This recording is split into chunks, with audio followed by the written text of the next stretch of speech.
Hello everyone, my name is Gat and welcome to my vlog. So, today, as nakita ninyo sa title, it's about wisdom from home. Since we're going to talk about a very special topic. It's about love, marriage, and family. And right now, padung ko karon mo adto sa akong mom to meet her and ask her questions about her story and their story.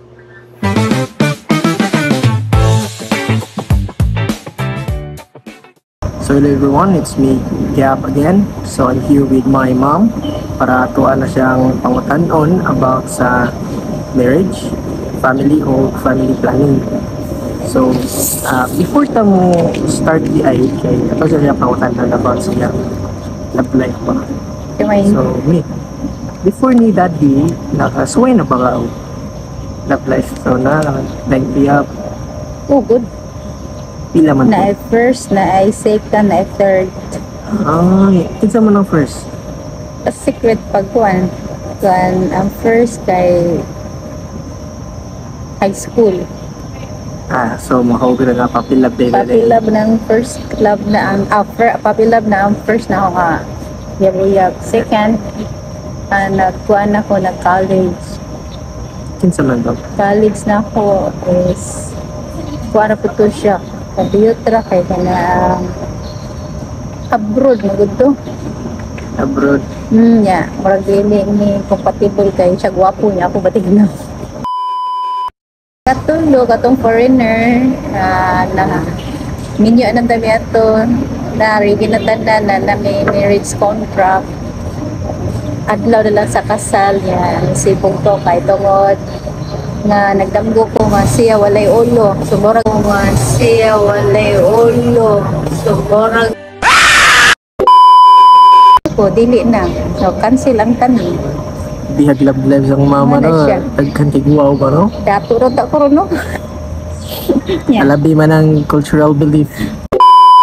Naabot ko bugo kay ni adto ko sa kumiyaan. Wala na So nini kana story na ninyo. about na ni sa story sa inyong papa. Okay, sige. Unsa man ang story niyo sa papa? Antod sa nakasal na mo, antod na kaanak na mo. Sige. So dito mi sa bugo, dito mi sa bugo sa akong isuon. Your sister Auntie Arnie with girly. Nag-meet me dito sa ako ang mga tita o tito. Then afterwards, mga pila ka kuan oras na hapon, uli na ako kay kinilagay mo serve pata sa simbahan sa Mabolo. Alas 8 sa gabi so mga 5 ni uli nami ara mi sa parking area diha sa kuan ba sa Mabolo parking di ba na may parking diha. So nag-atang mig sakyanan niya. Gusto na akong masakyan is be higher kay dali raman na mo din mga 1 hour kapin or 2 hours ang iyahang travel kuan ba distance ba. Then mao to palit man nag-agi ang puti nga buwan. Which is ang nagdala mo hang amahan. Yes. Then wa may pasahero so wa ko mag-expect nga na masahiro to siya kung pasahero no. Niya kusog kay padagan lusot murag og hangin ning labay. O dito kay na natantalizing daw siya sa akong ka-beauty mo ni balik. Sayon. Hindi ko pahan ko na siya sa ko ato nga time. So mo to ang Kay all white nakita mako kay mura kog angel no kay nag all white sana all nag all white. First na kita. First niyang meet nako, kita nako nga nagbarog ko dito sa Daplin sa daan together with sa mga tita ug tito og ni Arnie, ni Girly. Then ni ask din sila pasahero ba daw mi ikuno ako ra og ako miya igsoon siya. Dili sakay ro to na nakay mi asa man anto mi sa kuan syudad. So pasakay mi. Turn niya na daghang mga pasahero mo para di niya pasakyon. Di niya pasakyon kagami na lang iyang pasahero.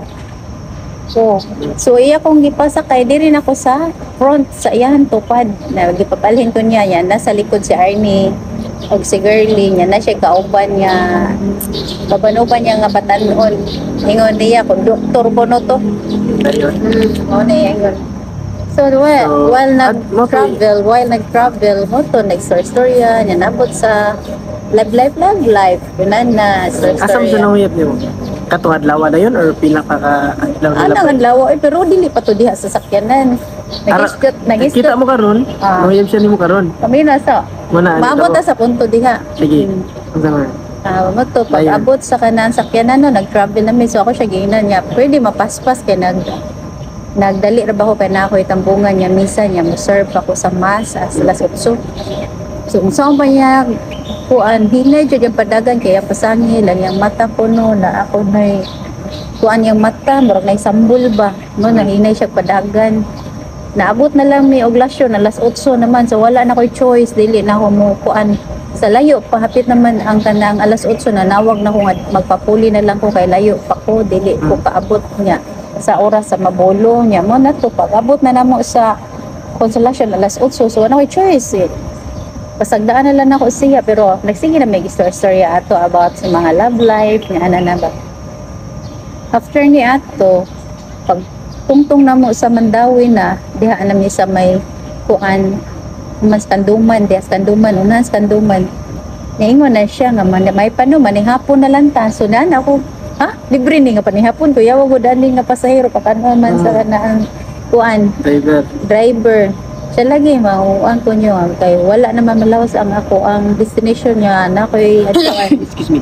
so ni kuan siya namo nga mo pakaon siya dinner so mo to dito mi sa may kuan sa Lapu-Lapu minangaon kanang atbang sa airport na man sa una na may kananan diha Suba so at that time sige siya og kuan sige mi istorya na while nagpaluto pa diha siya ni sulti sa iyahang ibig na kompanya nam ko na siya nakita ko nung na-attract siya sa kuha. So, dito dapitan ng uyab. Start dito. Oto. Okay, so ato na mo. Dito dapitan. Okay, so kato nga time, ara siya adlaw nakita nimo. Ara siya adlaw ng uyab. Ara sa mo adlaw nagkauyab. Of course.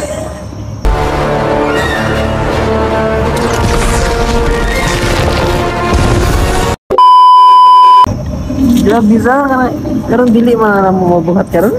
Ayun yung buhat lahim to nga ko. Okay, so Kay... after ato mi, ato i-short lang. After ato katong adlaw kauyab mo. Kanus aman mo, di ba? Uyab mo. Nga daghan man kay mo mga pangagian nga inyo na lang. So ato ang i-shortcut. Kanus aman mo naka-decide nga minyo na mo, buhat na mo ginyong pamilya. Kanus aman na. Katong kuhan gisugot man ako siya na adlaw pod no kay gabi kay daghan biya rason nga nung gisugot so sa una magud ang ako magong rason nga nung gisugot ako siya kay sa katong una nga naay nanguyab nako is walay klaro ba gisugot ana pila ka tuig 3 ka tuig kunya naanap ko nanguyab nimo pila ka buwan wala gihapon niya rag dili mo grow ang iyong relationship nya katong foreigner kay adlaw ra sadto kay nanguyab siya nako no na-meet ra pud mi ato niya simbahan nya ni propose siya mga 3 days kasal mi ato 1 month ra pud to padong pero uyab mi ato mga 3 days ra gid to kay ni propose mi siya na a bit after sa amo ang ila-ila sumo to niya na ko suwayan ni nako bi kini bang oras lang moto oras ra nakita alas 5 nanguyab pagka mga alas 8 pasado gisugot og alas 10 pasado. Pero lain-lain naglugar ha nag-meet sa Bugo. Nanguyab sa Lapu-Lapu gisugod dito stops sa Lahog. Pero kuyog gihapon mi sila Arnie ha nagkuyog mi ato la girly Arnie. Mura to pag ato mo kabuang ra butong uyab-uyab pa pero sa kabuang di ay ang sa kabuang nga sugot-sugot mo ay imong napadayon. O diha ni grow ang relation. Ang tumaga sa nanay duha ka anak. Ano sa gani mo naka-decide niya? Katong digto na ni kuan. Anak na mo. Katong kuan after ni ato siya sa isla sa balay digto lang mama. Dayon. Kasal ana. Mo dikto. Besides siya nga makibinyo siya. Ako magtuo makibinyo to siya pero layram to kung sugot ang kaniya yan ni apas man noon siya. Una. How about sa anak kano sa man mo naka-decide niya?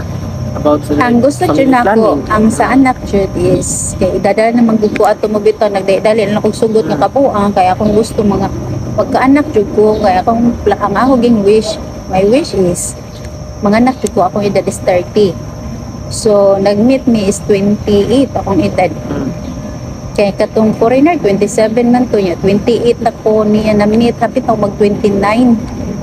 Sus, nagtuon kay kung dili gyud ko makaanak kay ano, kuan man nga nagan talaga niya nag-uban-uban ni ato 20 padong mag 29 ug ako magplano maato og gawas dili mako mumabdos ato nga time. So pag 30 jud ang ako ging nag-granted jud niya akong edad is 30 ko manganak. So 30 may edad, yan ako nimo. Oh, nag-anak ti ka. Ah, 30 ko. yung si Miguel. Yeah, di ba karon ako 51, ikaw 21? Ah, Si Miguel is 35. 35. Akong edad ng anak, which is taas ang gap. Ano siya? Okay. Ya, kuan man, kumusta man ang imong atong family karon? Imong mga anak karon, ako, kumusta ni? Sa may tan-aw nimo sa atong family karon, okay ra ba? Ang sa ako ang karon, as of now, kay wala naman inyong handa din, no? Sa una is gani ang sayang kay wala mo nagdako mauban ninyo yung amahan. Pero pasalamat sa ko kay bisa wala siya ni iya magyapon na siya. Dayon sa plano na mo is mo gina hatagan mo good future mayong sa iyong pagdako na mo mayong padungan makapahuman ya kana mahadlokon pud sa Ginoo ngayon taginana mo musimba makamo madomingo kaya wala ba mo na diri na sa kuan na ba mo diri syudad Eskwela. eskwela ninyo maayo ba mo pa na usa nga misalig ko nga bisag wala kung nagsunod ninyo or kauban kay naggabang man mo I hope nga nagtarong sa May tarong Nana. naman. Tarong naman ita. sa iyong pagkuan sa bisag lisod-lisod pero kayahon lang hapon nara siya. Okay, May. So, mo na to, nakadungog namin sa imong story, no?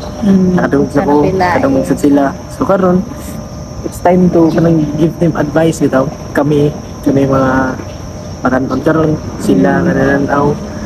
Unsa man imong matambag sila about sa marriage, sa family o sa family planning. So, magsugod ka Relation first. sa lapod. Magsugod ka first sa marriage since ara na gyud ni padung tanan puhon-puhon pila ka years.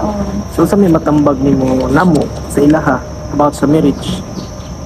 Una no sa dili pa maptungtong sa kami niyoon diha pa ang magsugod sa relasyon so dili sa jud mo angay sa mo focus kung estudyante pa mo focus sa mo sa pag-eskwela.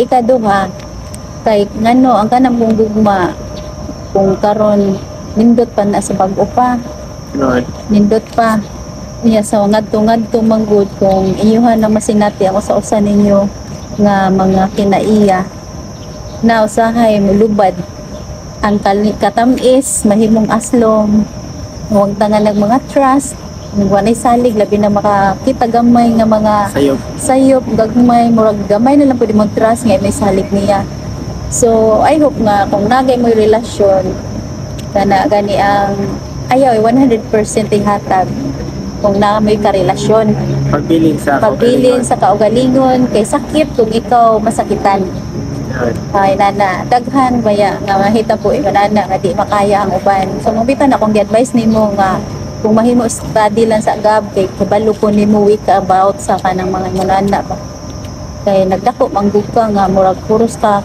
love ang naa sa imo ba ano ganing salig ka kanunay niya gamera ang imuhang katidi ka masakitan kanunay muna nga ning kuan ko nimo kay mangno kung madaan niya dili gid taya ning kuan man ka ning laylo man ka wa man ka mo promise sa ato ambi ka sabutan niya after na lang gid unta sa pag-eskwela maguyab-uyab so I hope kana imuhang karelasyon nga uyab-uyab while nag-study ka I hope nga mo grow na nga kana lang gid unta siya dili na bangitag kay bati kay naghagnaw niya daghang tag bati man okay mas nindot yun ang usa ra jud sa pagsinito na buhi ko okay sa kuha ra man how about sa ilaha like kanang in general sa kanang sa tanan kung kamo gani sa marriage unsa may matambag nimo before makasal or mapakasal na mo, hindi dapat na usa may mastoryan mo sila.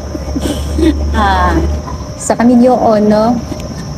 Pong panila, ang kaminyoon is dili na nato mabakwi kung kita gikasal na kung tanay na sa bakos. So kinahanglan sa usag-usa. Bali sakal na sakal, kasal sakal. So kinahanglan sa usag-usa na lagi trust, salig lang yun ganun na sa usag-usa niya ng love. Ya unsay mga problema mo share ba sa dili pa matulog, istorya jud na.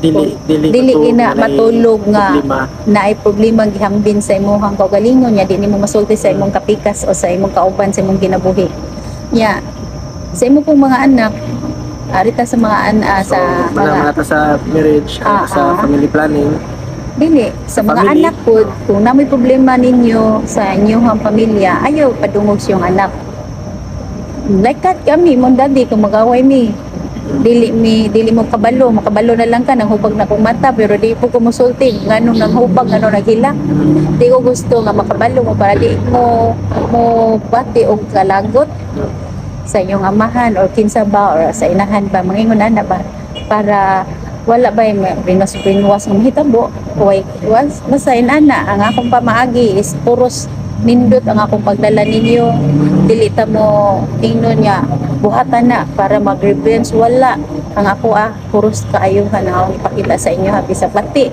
ako mong nindot di ba nakuha na ninyo na yun ang nagiyan rin ako so muna. How about sa family? Sa may kanang kanang pamilya sa may kanang pinakakuhan dyan tawag na pinaka maayo like kanang pinaka key to kanang happiness sa family ba wala ang yawi sa kalipayon sa pamilya unsa may kuan ang kana ra yung may teknika na magpuput jud ka sa ang usa jud number 1 jud sa ako alang ang pinanindot jud nga naa jud sa pamilya ang kalipay nga na gani magtinabangay jud sa usa nga with the God's grace padayon sa pagampo salig mura jud na ang ako ang likuanan niya salig pud sa usa-usa. Okay, so everyone na dungog na nato ang story o ang mga advice sa akong mama. How about sa kuan like before mo sudan na dapat ready di ba? Okay. Na dapat financially okay, mentally okay, di ba? Unsa may masina kay mapuno sa may istorya ninyo sila. Kaya kato si advice mo to if naa ka diha ka situation, how about before you ka musud na nga situation unsa may angay para makabaw sila. Based sa mga mistakes nga yung nagian sa papa nga dapat di kay ni before mo mukuan dapat na mo ani na. Oo. Dapat jud financially jud number 1 man jud na no ang kwarta sa ato kay lisod kaayo ko wala kay kwarta pero gani ang sa overall jud nga ato adyong sa atong pamilya kinahanglan stable jud ang usa dili lang kay siya mo'y naay work basta po ang asawa na adyo na trabaho sa pagkakaroon kay lisod man walay trabaho ang usa kung usa rin mong pasagdan kuan ta man na di ba like clear ang mga kay tama po yung ban nga siya po kung dako pag business kung na kay business nga dukutan kung CEO ka saya sa na saya sa CEO ka pero sama sa to ang pero mostly mga lucky gid man mo work sigara mo work man gid ang lucky more gid na mo gid na sa karaan na sa naandan pero sa pagkakaron murag anduha na may trabaho kay bugat naman ron ang sitwasyon ron sa mga panginahanglan kay ragko na baya ang mga pamaliton, eskwelahan, dili na madaog lingkod-lingkuran lang, dili na madaog kinsa na diha kay sa una okay ra kayo ang asawa walay trabaho pero karon murag lisod nagwala dili na makatabang ang kapikas sa kinabuhi. So mo to everyone, mo to advice yun. Dili lang po magdali-dali. Dapat first financially okay kay para palipayon kay way kwarta way kalipay klaro sige labad ang ulo kay gipas mo na ikaduha dapat jud stable mo duha sa pangunahon na balik. Ikaw mayo ka as pagkalaki, mayo ka lead, ikaw ang kanang padre di pamilya, mo kong wife, di ba ba? Dapat po kamaumuda sa iyong mga anak, kamaumuda sa iyong bana o sa iyong pamilya. Kay it takes two mga to make kanang kuan ba, kanang nindot nga family and kanang happy life. So dili ra kay usa kay duhaman mo kamoy muda sa iyong family sa mga mga anak, di ba kay? And before you mo sulda na, again, financially okay, financially stable, and mentally okay, di ba kay? Na may kaya na ninyo barugan, inyong kagalingon o ang inyong pamilya gitukod sakto. So yan. Okay, so kung manatag interview sa mama, nandunggan natin yung story, and nakadungog na mo siya mga advice. And I think maura to tanan mi, di ba? Wala na kayad. Wala na? Wala na. Okay, so balik na ko niya para tagaan mo insights, and thank you guys for listening to my mom, listening to us for this interview. Wisdom from home. Thank you. Thank you so much. Alright, so I'm done interviewing my mom, and I'm very surprised about hearing her stories and their stories sa akong papa. Kay actually karon lang ko kadungog atong mo dito ilang kaagi, mo dito ang ilang love story or asa sila kutob. And by the way, my father passed away on 2017 DI. That's why siya ra ang akong gi-interview, and we grew up also nga wala kayo diha ang among father. Mao na ang mga tambag sa akong mama is like first before mo sod og marriage or bisag relationship lang, dapat you are kanang mentally okay, financially stable. Kay if musod mo gud kag marriage, dili ra mo gud about love lang, but also it's a responsibility. And if nisud na ka, na nakabuild na ka og family, dapat kato yung giingon nga ang salig, the trust is there. Kay if parehas mo weak, parehas mo nga nang gamay lang nga problema mo paliton dayon nana, so dali mo sa imong away hangtod maguba ang unsa inyong na build.